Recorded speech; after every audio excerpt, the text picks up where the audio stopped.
dalam kesetiaan. Yohanes pasal 5 ayat 5 sampai 9. Di situ ada seorang yang sudah 38 tahun lamanya sakit. Ketika Yesus melihat orang itu berbaring di situ, dan karena ia tahu bahwa ia telah lama dalam keadaan itu, berkatalah ia kepadanya, "Maukah engkau sembuh?"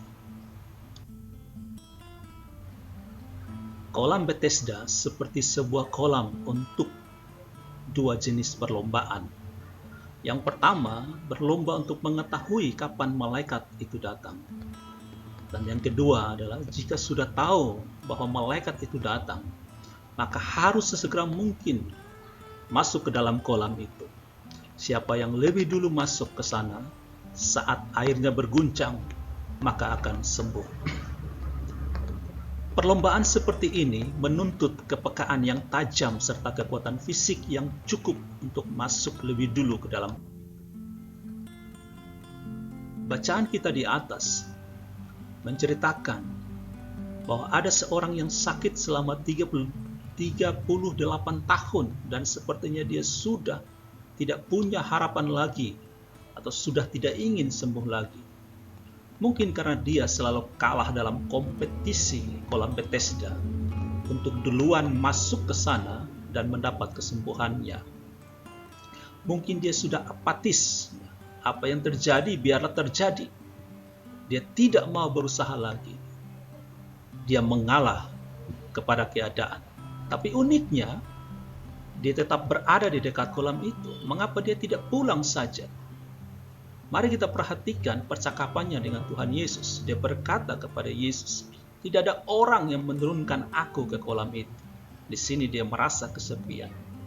Dan sementara dia berusaha, dia merasa sendiri.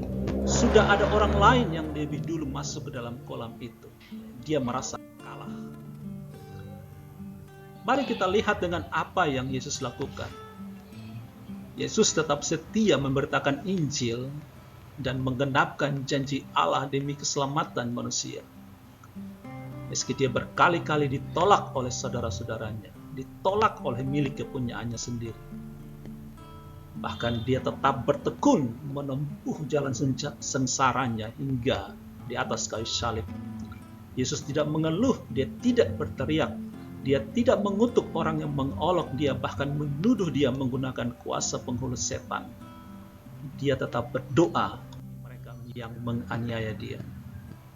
Itulah perbedaan antara apa yang Yesus sudah lakukan dengan orang yang sakit itu. Nah, mari kita melihat catatan Alkitab tentang orang-orang yang menantikan waktunya Tuhan. Abraham menanti 25 tahun sebelum Ishak lahir. Yusuf, anak Yakub, 13 tahun hidup menderita sebelum menjadi Perdana Menteri di Mesir. Hana, dia menderita bertahun-tahun karena diejek oleh Penina, istri kedua dari Elkana, sebelum Hana melahirkan Samuel. Bangsa Israel 40 tahun mengembara di padang gurun sebelum mereka masuk tanah perjanjian, tanah Kanaan. Nuh membangun bahtera kira-kira 100 tahun dan hidup terapung-apung di atas bahtera itu selama 370 hari sebelum air bah surut dari atas permukaan bumi. Raja Daud setelah diurapi Tuhan menjadi raja atas Israel melalui Samuel, dia mesti hidup 7 tahun 6 bulan menunggu waktu dia diizinkan memerintah atas seluruh Israel. Kita lihat kehidupan Ayub, menderita sekian tahun lamanya, diejek dan ditolak oleh istrinya sendiri, oleh teman-teman dekatnya, sebelum dia dipulihkan oleh Tuhan. Nabi Yeremia, dia dipanggil Tuhan untuk memberitakan Injil, beritakan firman Tuhan, firman Allah kepada seluruh Israel, tapi tidak ada satu orang pun yang bertobat. Bahkan Israel dibuang ke Babel. Kesimpulan dari kisah mereka di atas adalah ketekunan di dalam Tuhan.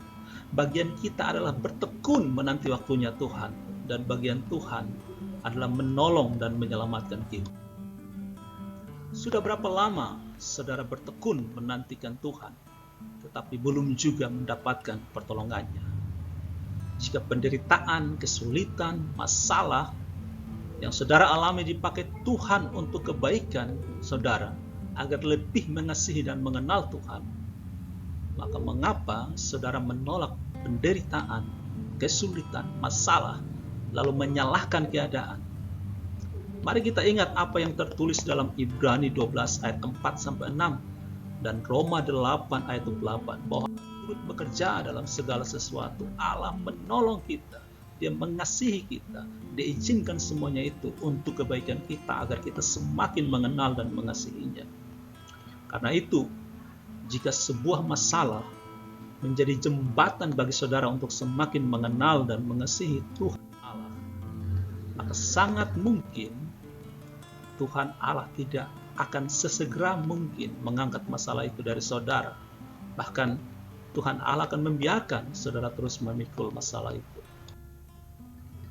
Karena itu, saudara perlu terus bertekun di dalam Tuhan, bertekun di dalam doa, belajar firman Tuhan setiap hari agar tetap kuat menghadapi masalah, selalu mengandalkan Kristus dan hanya berharap kepadanya saja.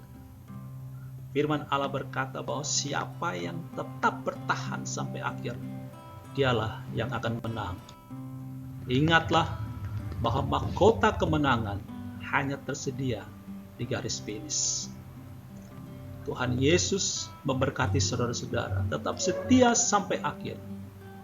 Dan biarlah kita tidak usah malu ketika kita berhadapan dengan Tuhan Allah kita suatu saat nanti.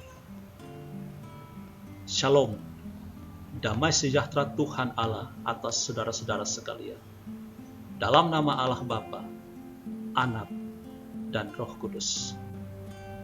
Amin.